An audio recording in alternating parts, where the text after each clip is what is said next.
Dwarka police station વિસ્તારમાં એક સ્યુસાઇડનો બનાવ બનેલો હતો. સ્યુસાઇડ અંતર્ગત જે મરણ જનાર છે તેમનું નામ છે સોયનાબેન, વાઇફ ઓફ મયુરભાઈ સોલંકી. આ બેન છે તે પોતાના હસબન્ડથી છેલ્લા 9 વર્ષથી અલગ રહેતા હોય અને તેમને વારંવાર પોતાના હસબન્ડને કન્વિન્સ કરવાનો પ્રયત્ન કરતા હોય સાથે રહેવા માટે, પણ એ સુસંગતતા આવી શકતી ન હોય.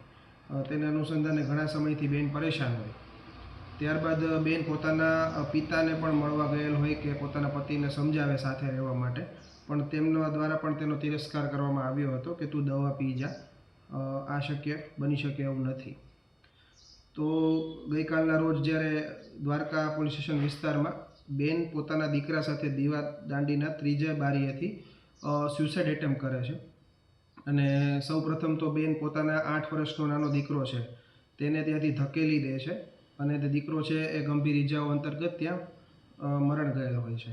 ત્યારબાદ બેન પોતે ત્યાંથી ઝંપલાવી અને પોતાનું મૃત્યુ નિપજાવે છે. આ અંતર્ગત દ્વારકા પોલીસ દ્વારા જે મૃતક બેન છે સોયનાબેન, તેમના વિરુદ્ધ પોતાના દીકરાની મૃત્યુ નિપજાવવા બાબતમાં BNSની કલમ 103(1) મુજબ ગુનો દાખલ કરવામાં આવ્યો છે. અને જે બેન છે તેના દુષ્પ્રેરણામાં તેના પતિ તથા તેના પિતા વિરુદ્ધમાં BNSની કલમ 108 તથા 54 અંતર્ગત ગુનો દાખલ કરવામાં આવ્યો છે અને પોલીસ દ્વારા આગળની કાર્યવાહી હાથ ધરવામાં આવેલ છે. આની જે તપાસ છે એ દ્વારકા પોલીસ સ્ટેશનના PI બારસિયા નાઓ ચલાવી રહ્યા છે.